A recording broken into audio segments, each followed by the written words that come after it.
This channel does not promote any violent, harmful, or illegal activities. All content provided by this channel is meant for an educational purpose only. রোগীর যাতায়াত ভরসা খাটিয়া চন্দ্রকোনা যদুপুরে বেহাল রাস্তায় ঢোকে না অ্যাম্বুলেন্স, খাটিয়ায় করে নিয়ে যেতে হয় রোগীদের। চলাচলের অযোগ্য গ্রামের রাস্তা। দীর্ঘ কয়েক বছর ধরে যদুপুর গ্রামের গ্রামীণ রাস্তাটি বেহাল হয়েছিল। একাধিকবার ক্ষোভ বিক্ষোভ দেখিয়েও রাস্তা মেরামত হয়নি। একাধিকবার ক্ষোভ বিক্ষোভ দেখানো হয়েছে, কিন্তু রাস্তার মেরামতি হয়নি। চলতি বছরে বন্যায় রাস্তার হাল আরও খারাপ হয়েছে। বিধায়ক অরূপ ধারা রাস্তা মেরামতের আশ্বাস দিলেও ক্ষোভ বাড়ছে স্থানীয়দের। UEN Jaipur is a perfect target for prospective students aspiring for good jobs, good education with future-ready skills. এই যে প্রতিচ্ছবি আমাদের রাস্তার যে বেহাল অবস্থা, হঠাৎ একজন মানুষের কোমর ভেঙে গেছিল, তাকে 2 কিলোমিটার খাটিয়ায় করে নিয়ে এসে এখানে আবার গাড়ি করে হাসপাতালে নিয়ে যাওয়া হয়েছে। মানে কি অবস্থা! বিগত 15 বছর রাস্তার কোনো কাজ, উন্নয়নমূলক কাজ প্রশাসনকে বারবার জানিয়েও আমরা এর কোনো সুরাহা পাইনি। যখন যে সরকার আসে দুঝড়া মাটি ফেলে দিয়ে আমাদেরকে সান্ত্বনা বাক্য দিয়ে চলে যায়, বলে হ্যাঁ এইবার হবে, এইবারে ভোটটা দাও, এইবার হবে। কোনো উন্নতি নাই। আমরা যে সোনার বাংলায় বাস করছি, এই তার প্রতিচ্ছবি। দক্ষিণবঙ্গে এবার গভীর নিম্নচাপের রক্তচক্ষু। রাজ্যের বৃষ্টি আর ঝাড়খণ্ডের জলে পরিস্থিতি আরও খারাপ হওয়ার আশঙ্কার ইতিমধ্যেই একাধিক নদী বিপদসীমার উপর দিয়ে বইছে।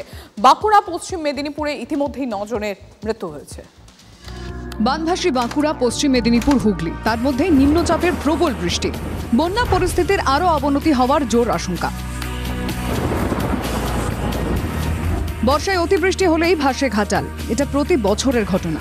এবারও ভাসছে ঘাটাল। এই নিয়ে তৃতীয় দফার বন্যা পরিস্থিতি। ডিঙি ও নৌকায় ছাতা মাথায় চলছে যাতায়াত। আমরা পরিস্থিতি খুবই খারাপ, আমরা থাকতে পারছি না, আমরা পেরিয়ে এসছি। 5 দিন জল চলছে, যাতায়াতের অসুবিধার জন্য প্রচুর অসুবিধা হচ্ছে। বন্যা চলছে, নৌকায় যাতায়াত করা হচ্ছে, আবার তার উপরে বৃষ্টি, অনর্গল বৃষ্টি হয়ে যাচ্ছে। চরম দুশ্চিন্তার মধ্যে আমাদেরকে বাস করতে। ভোট আর বন্যা এলেই ঘাটাল মাস্টার প্ল্যান নিয়ে জোর তরজা শুরু হয়ে যায়। আখেরে লাভ কিছুই হয় না। বাসিন্দারাও সারসত্য বুঝে গিয়েছেন। তবে মিলবে মুক্তি?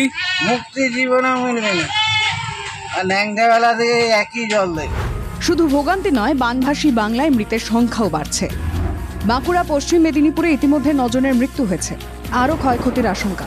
এবার গভীর নিম্নচাপের রক্তচক্ষু। দক্ষিণবঙ্গের উপর দিয়েই সরবে জোরালো নিম্নচাপ, তাই মঙ্গলবারও ভারী বর্ষণের সতর্কতা। ভারী বৃষ্টি হতে পারে বাঁকুড়া, পুরুলিয়া, পূর্ব বর্ধমান, পশ্চিম বর্ধমান, বীরভূম, মুর্শিদাবাদে। সবচেয়ে বড় দুশ্চিন্তা ঝাড়খণ্ডের জল। বুধবার পর্যন্ত ঝাড়খণ্ডে ভারী থেকে অতি ভারী বর্ষণের সতর্কতা। ডিভিসিও ঝাড়খণ্ডের জন্য বাঁধ বা জলাধার থেকে জল ছাড়ার পরিমাণ বাড়লে পরিস্থিতি আরও ঘোরালো হয়ে উঠবে। যেমন ইতিমধ্যেই পাঁশকুড়ায় কংসাবতীর জল বিপদসীমার ওপর দিয়ে বইছে। চাষের জমি জলের তলায়, চাষির মাথায় হাত। এখন পরিস্থিতি, মানুষের যা অবস্থা, যে বিষ খাওয়ার পয়সা থাকবে নি।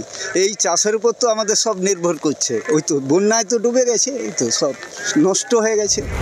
মাঠে পড়ছে ফসল, বাজারে আগুন দাম, এখনই রেহাইয়ের আশা নেই। Bureau report, TV9 Bangla. Khanakul Dwarakeswar নদে নবনির্মিত বাঁধে ফাটল। একদিকে জলের চাপ আর অন্যদিকে বৃষ্টি হলেই বাঁধ ভাঙার আশঙ্কা স্থানীয়দের। খানাকুলের ধান্যঘড়ি বন্দর গ্রাম পঞ্চায়েতের ঘটনা। 2024 সালের সেপ্টেম্বরেই বাঁধ ভেঙে 17টি কাঁচা পাকা বাড়ি ধূলিসাৎ হয়েছিল। এবছর এখনো সম্পূর্ণ হয়নি বাঁধ তৈরির কাজ। আর তার আগেই দ্বারকেশ্বর নদের ঘুটে পাড়ায় নবনির্মিত বাঁধেই ফাটল, আর এ নিয়ে ক্ষুব্ধ স্থানীয়রা। নদীতে জল বাড়ছে মুন্নেশ্বরীতে, আর রূপনারায়ণ ভয়াবহ রূপ ধারণ করেছে। আর একদিকে যেমন বৃষ্টি হচ্ছে, সেই রকমই নদীগুলিতে জলের পরিমাণ কিন্তু বাড়ছে। খানাকুলের ইতিমধ্যেই 20 থেকে 22টি গ্রাম প্লাবিত হয়েছে। খানাকুলের গ্রামে জোয়ার ভাটা হচ্ছে, আর খানাকুলবাসী এই মুহূর্তে তারা আতঙ্কে আছে। যদি প্রবল বৃষ্টিপাত হয়, আবারও যদি ডিভিসি জল ছাড়ার পরিমাণ বাড়ায়, খানাকুল কিন্তু ভাসবে, এটা বলাই যায়। আর খানাকুলের মানুষজন বলছে যে গ্রামে গঞ্জে যে জল ঢুকেছে, তার মধ্যেই জোয়ারের ফলে জল বেড়ে যাচ্ছে। আবার যে সমস্ত পিচ রাস্তাগুলি আছে, কোথাও 1 হাঁটু, কোথাও বা কোমর সমান জল। খানাকুল চিন্তায় আছে যে যদি প্রবল বৃষ্টিপাত হয়, তাহলে আবার ভাসবে না তো? খানাকুল থেকে ক্যামেরায় মধুসূদনদের সঙ্গে তন্ময় বৈরাগী, TV9 বাংলা। ভারী বৃষ্টি, পুরুলিয়ায় বাড়ছে জলের চাপ। জলে তোড়ে ভেস্তে গেল আস্ত এক সেতু। 10 থেকে 15টি গ্রামের সঙ্গে যোগাযোগ পুরোপুরি বিচ্ছিন্ন বলরামপুর ব্লকের। সেতু আগে থেকেই দুর্বল ছিল। ঝাড়খণ্ড লাগোয়া এলাকায় ভারী বৃষ্টিতে সেতু ভেঙে বিপত্তি ঘটে। দেখুন সেই ছবি দেখাচ্ছি আপনাদের। একাধিক গ্রামের মানুষের পায়ে হেঁটে যাওয়া ছাড়া কোনো উপায় নেই। আর ঘুরপথে যেতে হলে প্রায় 20 থেকে 25 কিলোমিটার ঘুরে আসতে হবে বলরামপুর শহরে। ঊর্ধ্বতন কর্তৃপক্ষের সঙ্গে কথা বলে সমস্যা সমাধানের আশ্বাস তৃণমূল কংগ্রেসের অঞ্চল সভাপতির। খুবই বৃষ্টি হয়, এক নাগাড়ে 1 ঘন্টা বৃষ্টি হয়, তাতে মানে বাঁধ, পুকুর, পাহাড়, পর্বতের যেভাবে জল এই নদী দিয়ে আসে, তাতে এখানে যে ব্রিজ, সেই ব্রিজের একাংশ ভেঙে যায়। স্কুল আছে আমাদের সামনে, এদিক থেকে গাঁয়ের ছেলেগুলো সবকে স্কুলে যায়। স্কুল ছেলেরও অসুবিধা হচ্ছে, যেতে পারছে না।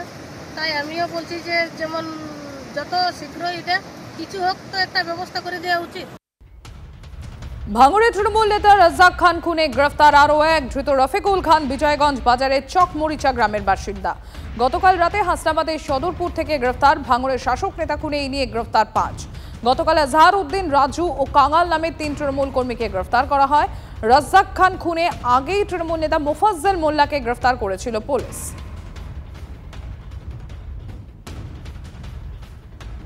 ভাঙড়ে তৃণমূল নেতা রাজ্জাক খান খুনে গ্রেফতার আরও এক ধৃত রফিকুল খান বিজয়গঞ্জ বাজারের চকমরিচা গ্রামের বাসিন্দা। গতকাল রাতে হাসনাবাদের সদরপুর থেকে গ্রেফতার। ভাঙড়ের শাসক নেতা খুনে এই নিয়ে গ্রেফতার 5। আজহার উদ্দিন, রাজু এবং কাঙাল নামে 3 তৃণমূল কর্মীকে আগেই গ্রেফতার করা হয়। আর রাজ্জাক খান খুনে সবার প্রথম তৃণমূল নেতা মোফাজ্জল মোল্লাকে গ্রেফতার করেছিল পুলিশ। আর এই নিয়ে গ্রেফতারির সংখ্যা দাঁড়ালো 5-এ।